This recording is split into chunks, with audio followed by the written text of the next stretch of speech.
I'm not here for 48 hours and I had to free a lizard.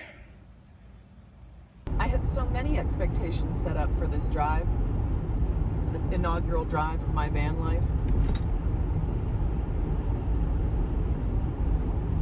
I'm looking forward to this lifestyle, but I think I had an assumption that my first day out of the apartment would be a huge celebration.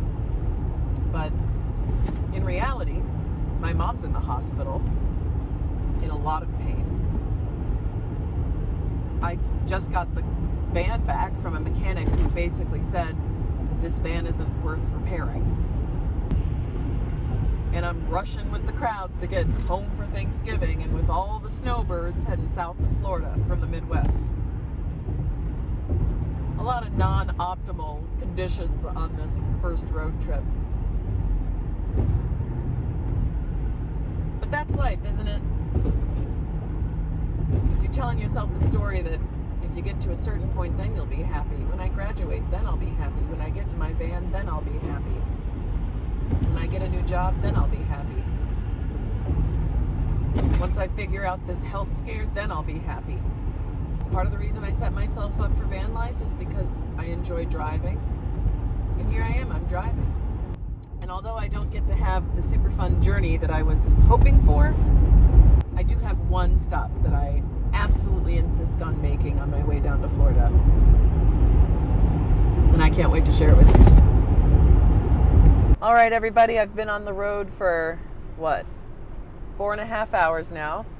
I've filled up my gas tank once in Indiana, and I'm about 95 miles away from Louisville, Kentucky, where I'm going to go see my college friend, Claire.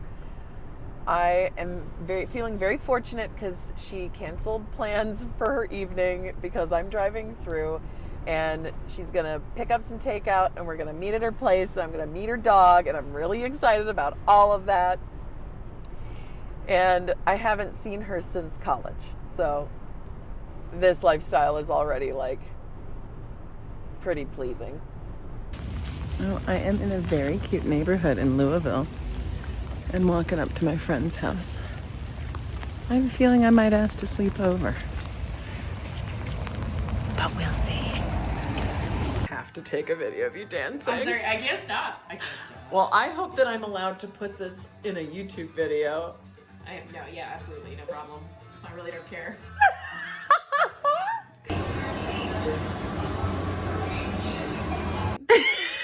Anyway, I left so much stuff in California. Tell me when.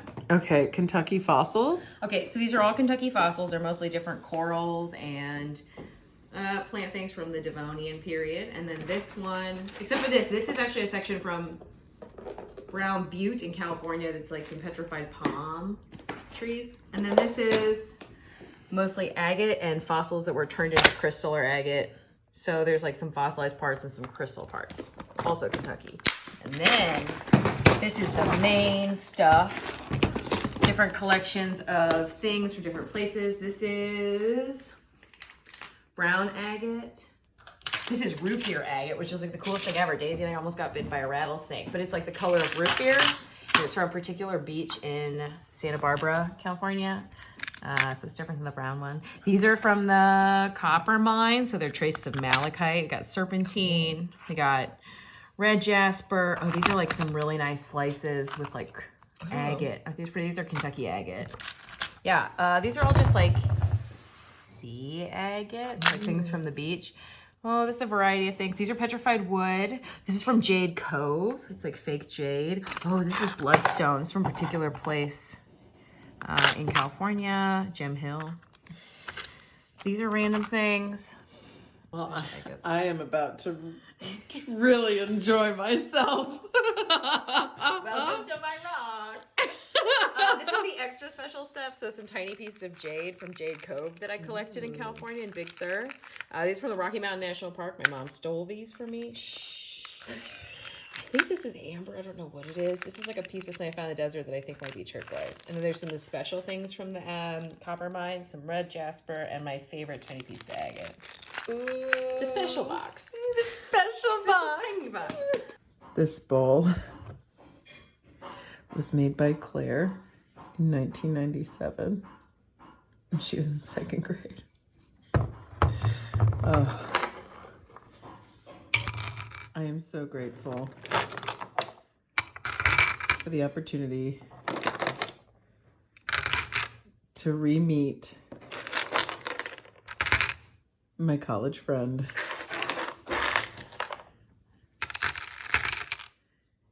And also meet her giant rock collection. Also, she is a sewer. She hasn't even shown me that stuff yet. My favorite part of Claire's tour of her rock collection was when she specifically asked me to not place anything in a different place than where I find it. Yes, ma'am. Obviously, we couldn't get there because my car couldn't handle all the things. So it says like very fucking hard to drive. But we try to go to the different sites because it tells you where they are. So there's like, I will take notes. Halima Beach is in here, and I probably wrote rattlesnake. Nice. And I've marked places I've always wanted to go in California because I try to take these day trips. Oh my God, girl, you got to get in a van and travel with me, or just your car. Yeah, I mean, it's true. Oh my God. Annotated gem trail maps. Yeah, right? Isn't that cool? Ooh. Those are different yarns, right? They're not the same. I just was wondering if it was one of those color changing or whatever. Excuse me. No, I do that on my own. I don't need these yarns to do it for me. Excuse me, bitch.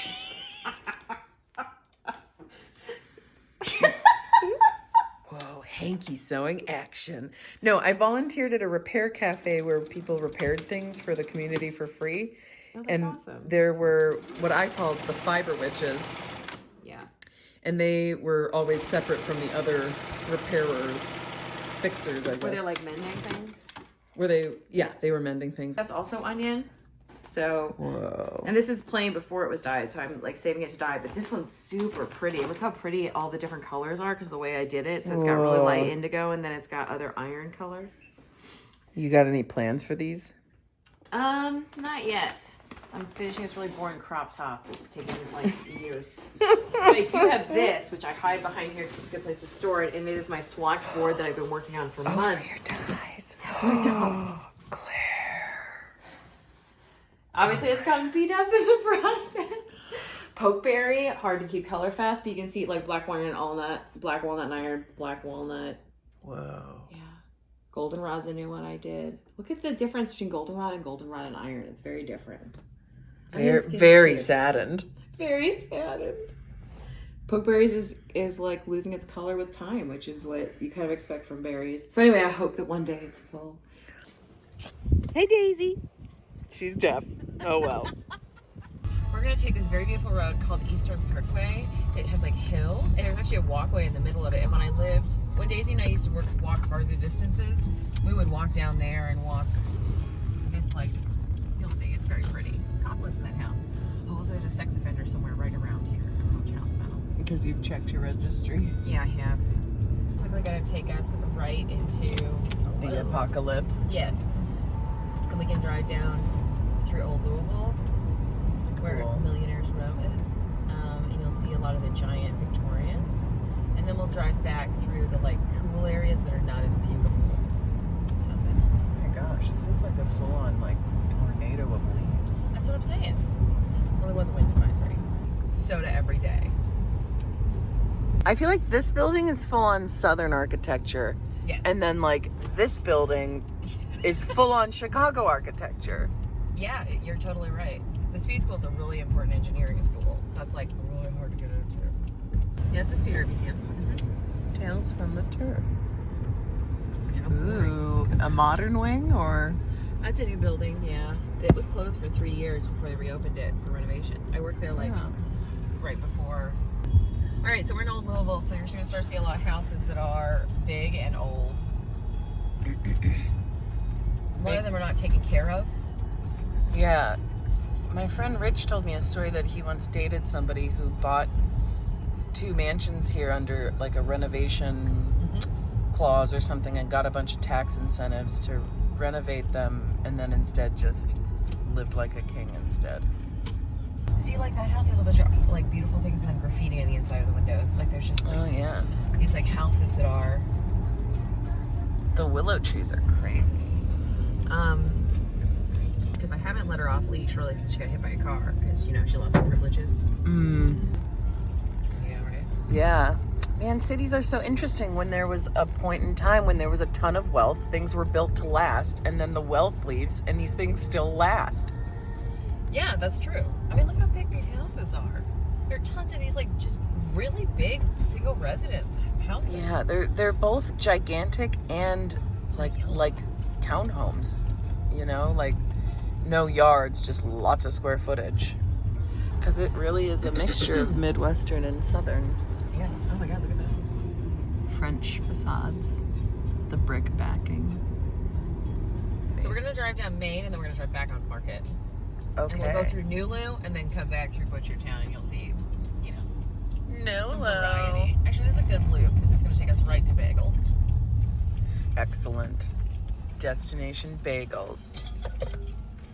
All right, so now we're on Main Street, and there's like a cultural corridor, I would call it, because we've got Actors Theater right here, which is a very big, important, Wow. you know, kind of like the most important theater around. The Fraser History Museum, Kentucky Museum of Art and Craft. There's 21C, which is a contemporary art museum hotel. What else? The Science Center I used to go to a lot as a kid. This is 21C on the left with this giant David. Oh my God, you have a golden David? How ridiculous. Oh my God. Well, it's the art museum, one of the art museums. And then here's the Louisville Slugger Museum with a giant bat outside. And the Science Center has this like big mirror outside of it. Oh, this is fun.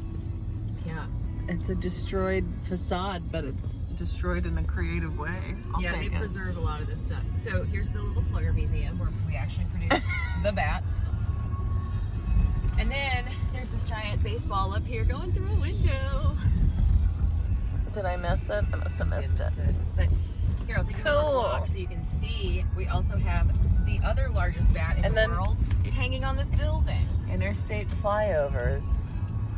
The other thing Louisville is known for. Oh, that type of bat. Oh my God, that's so funny. The two largest bats in the world are right down the street from each other. This is a really great like novelty costume shop that's been there for like many years, many decades. What is the old spaghetti factory? Is it like the Cheesecake Factory? Oh my God, that's beautiful. It's a restaurant, but I found out it was a chain. Hello, Daisy. I gotta get a leash. Oh, you know what else I need to do? I gotta close my window. Hey, girl. Hey, girl. Okay. Please and thank you. Oh, it's wrapped inside. Look at that. Ooh. Isn't that beautiful? Gratuitous egg bagel sandwich. I think you're gonna like this. I have a feeling. Q bite. Hell yeah. Park. Oh, by the way, this is an Olmsted park. So we have the Olmsted park system. Most of our parks were designed by Olmsted. Wow. See? Olmsted parks. I'm thinking for Christmas, I'm actually probably just gonna like donate for my family to the parks because we love the parks so much. Aww. And we try to do stuff like that. So this is the Loop, which has a driving lane and has a... It's like Central Park. Yeah, it is. And it's a loop. And I spend a lot of time here. So there's this like weird gazebo thing. Whoa. Like a teepee thing.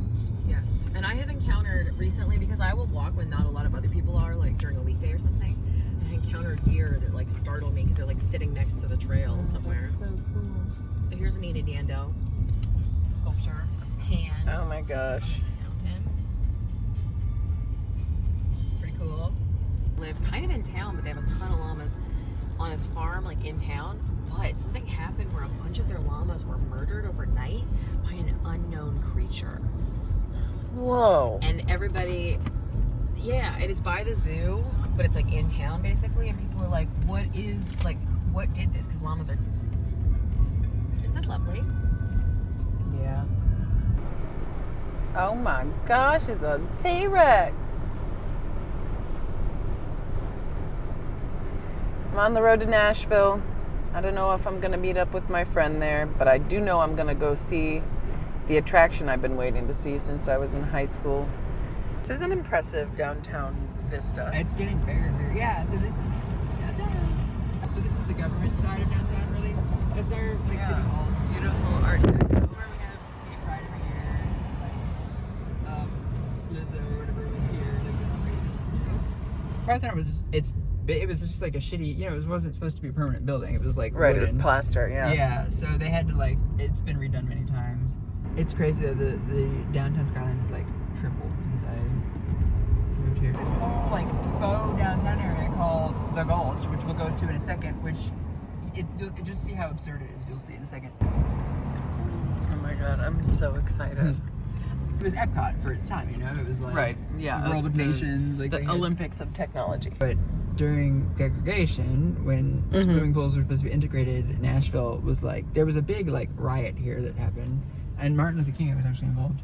Civil rights in Nashville, there was a lot of connection to the civil rights movement here in Nashville. I don't think the original Parthenon is like fucking what do you call it? What's that shit from Florida that everything in St. Augustine's made out of? Oh, coquina? Yeah, there's another word for it too. It's basically coquina. I forget what it's called. It's like pebblestone shit, you know. I don't think the original Parthenon is made out of that material. No, but it's like marble or something like that. this one's But like originally, pebble rock. they say that the marbles were painted. This Oh is my a gosh, full this scale. is really I mean, it's exciting.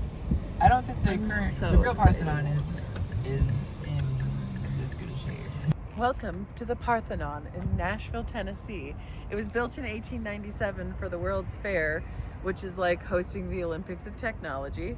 And there's always all sorts of international cultural exhibits. And in this case, they built the only perfect replica, well, perfect, again, everything's subjective, but the only perfect replica of the Parthenon in Greece. So what people say is that when you visit this Parthenon, you're visiting something closer to what the original ancient Greeks would have had, because this building is complete, it's in good shape, the marbles are present, they haven't been stolen by the British yet. By the way, the Elgin marbles, or the Parthenon marbles, are in the British Museum in London, and it's an ongoing controversy between the two nations of the UK and Greece. But this is here in Nashville, and some people see it as a cheesy wannabe replica, but some people see it as a valid way to experience ancient classical architecture in good shape, because it is a perfect replica.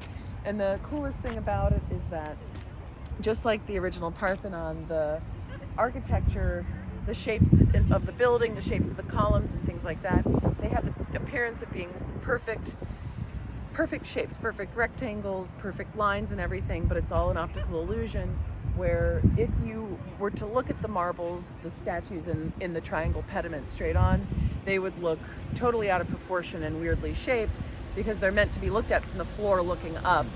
Ditto for the shape of the columns. They're all different shapes and sizes. So I'm just really excited to be here and seeing this version of the Parthenon, because I have never been to Greece, and that's somewhere in my future, but I'm here right now. Thank you for filming me. Yeah, that was great.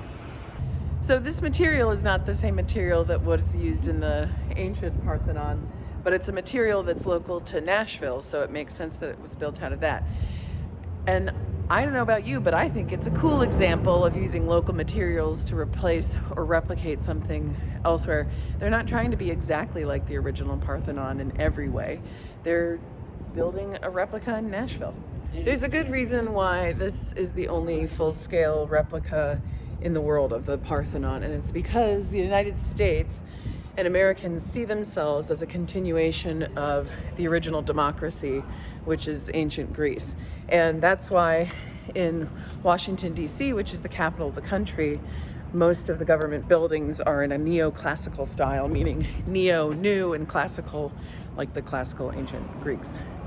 So the idea is that, sure, the Parthenon was in Greece, but the United States is the natural descendant of the democracy of the Greeks. The Nashville Parthenon was built on this site as the centerpiece of the Tennessee Centennial Exposition of 1897. The original full-scale replica was intended as a temporary exhibit structure and was constructed of brick, wood, and plaster.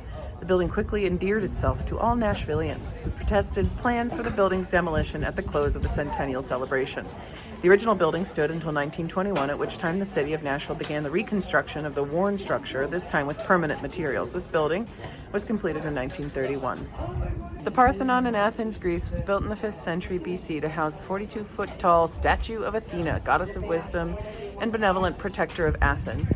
The huge statue was sculpted by Phidias of ivory and gold.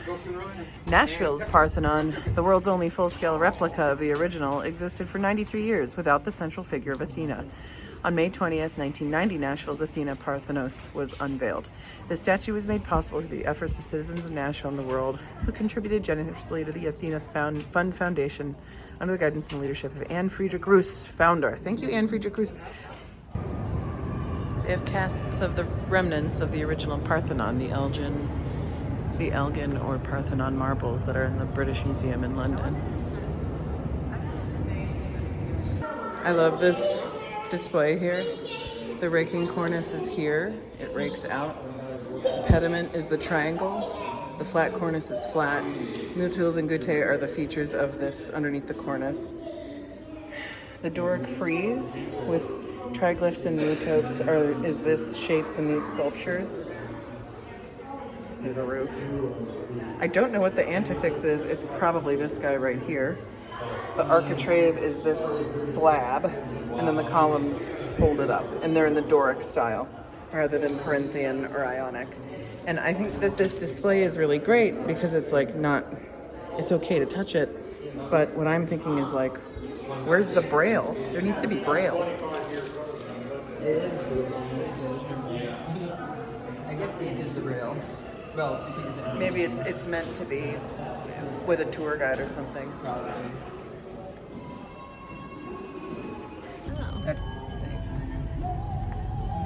So these are honky tonks, which are basically just bars. I'm guessing with live music. Yeah.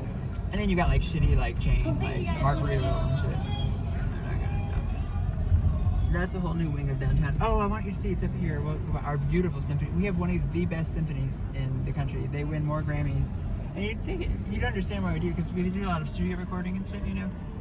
So the first non-native settler was a French fur trader named Jacques de Montbrun. Continue straight for 8 minutes to I-75 South, Airport International, Macon.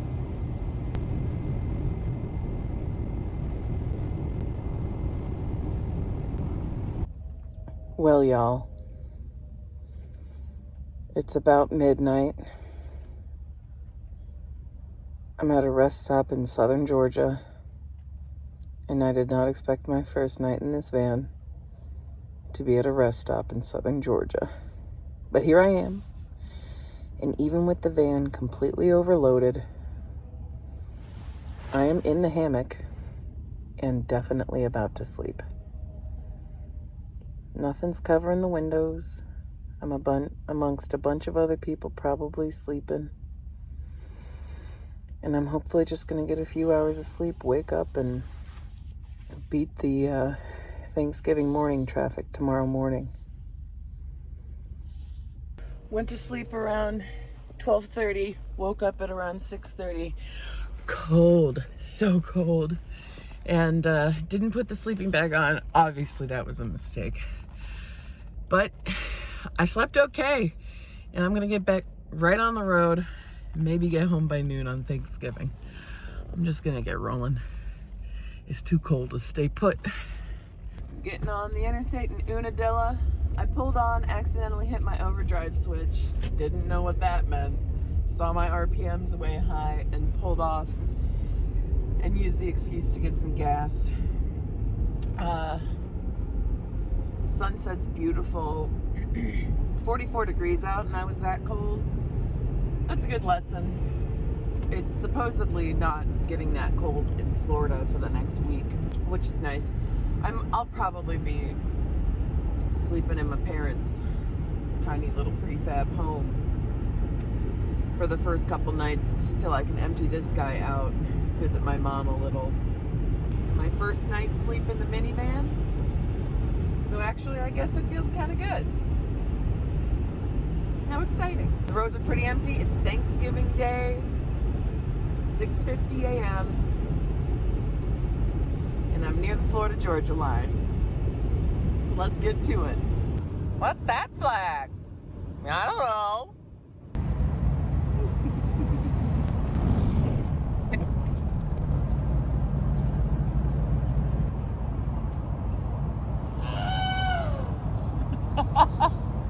If you traveled this far with me, you might as well like and subscribe at this point. I made it to Florida. Now I get to go visit my mom in the hospital. Woo! There's a lot of people at this Florida Welcome Center, but it's closed for Thanksgiving. It's got bathrooms and a photo op. That's all I need. I'm back in Florida. It is crazy to be back, man.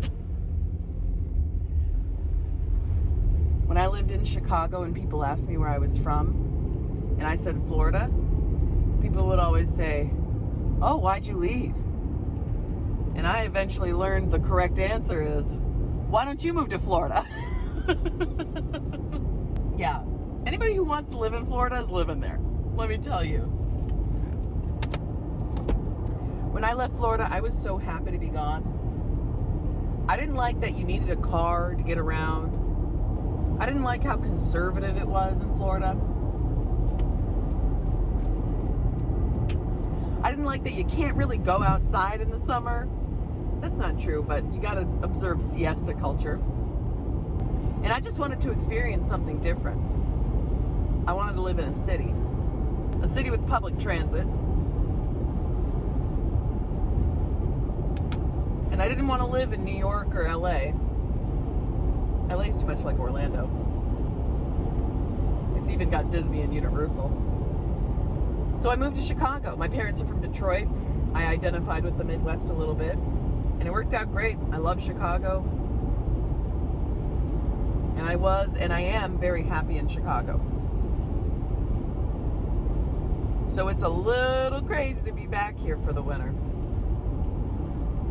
That being said, growing up, my family didn't really travel that much, and I didn't see much of Florida. I've been to Miami once for like 2 days when I was 14 with a friend's family.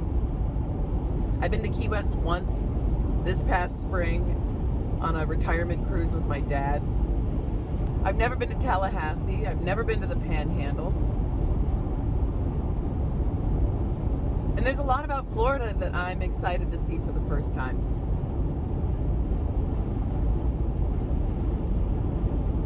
Especially now that I've got the whip to see it in. With a hammock hung in it. That I've officially slept in now. Coming back gives me that nostalgic feeling. Just the way the trees look.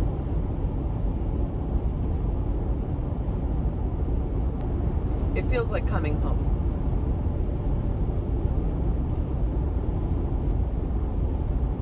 I was born and raised in Orlando. And I went to college in Sarasota. Lived there for 5 years. That's about an hour south of Tampa, where my parents live now. So now that I'm here, I'm going to spend the winter revisiting some of my former haunts, seeing what they look like now, visiting some of my friends and their parents around the state. I'm excited to go to the beach. I'm excited to get in the thrift stores, which are really great in Florida. I'm excited to know the names of trees, plants, and animals again. I never did find a friend who could teach me the names of plants in Chicago. I used to say, Florida's a great place to be from and not a great place to live. There's always an excuse to go back in the cold months. Well, now I'm going back in the cold months, and I'm living here. I'm looking forward to it. I'm curious to see what Florida has to hold for me. Am I going to find a job? Am I going to work on boats? Am I going to volunteer at the big cat rescue, which I applied to volunteer at the other day? Who am I going to see? Who am I going to run into? I will say this, back in Orlando, I've got exactly one friend, at least that I'm still in touch with. If anybody else finds me, you reach out to me.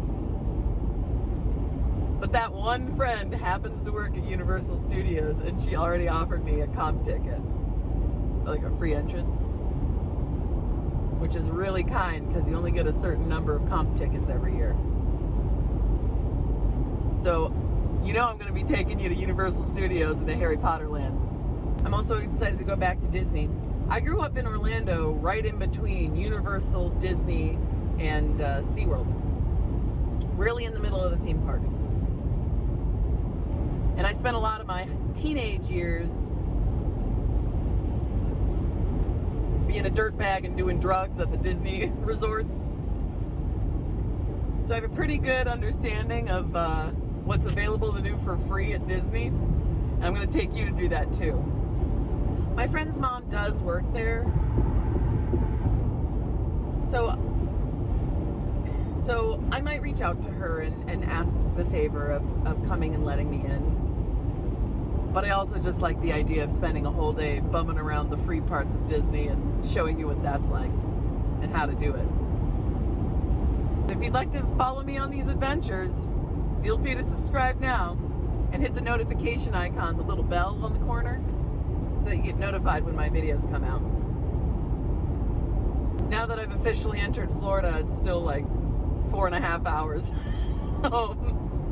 That's the other thing about Florida. It's so huge, it takes forever to leave it. Alright, well, thanks for coming with me on this trip. I'm going to put up some other footage, and I'll let you know that I reached home safely. I'm back! Crossing Payne's Prairie. Big old grasslands in the middle of Florida. I'll be back here. Anybody who went to the University of Florida watching, leave a comment. Go Gators!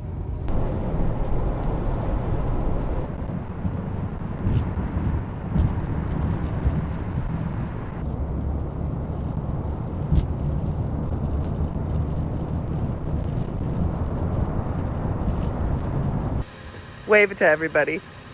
Say hi, YouTube. Hi, YouTube? I didn't know I was talking to YouTube. I thought I was talking to you. They got 3 thermometers in here. It's like the International Space Station. So, Mom, if she's awake, where the hell are you?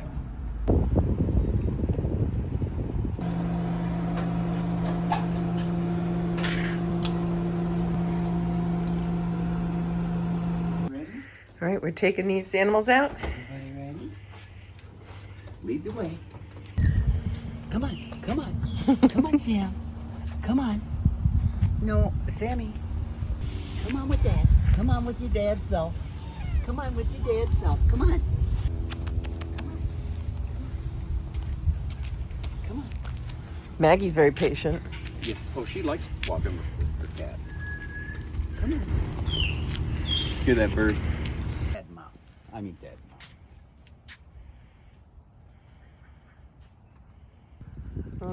Now we're ready to work on the van.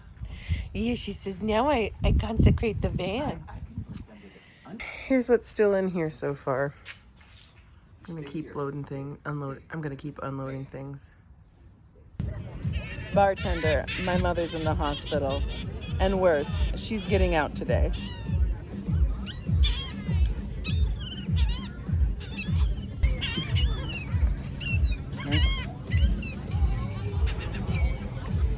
I got 3 cats that love the beach and grass. You go to the Well, I'm not here for 48 hours and I had to free a lizard. Get on out, little buddy. There you go. Be free.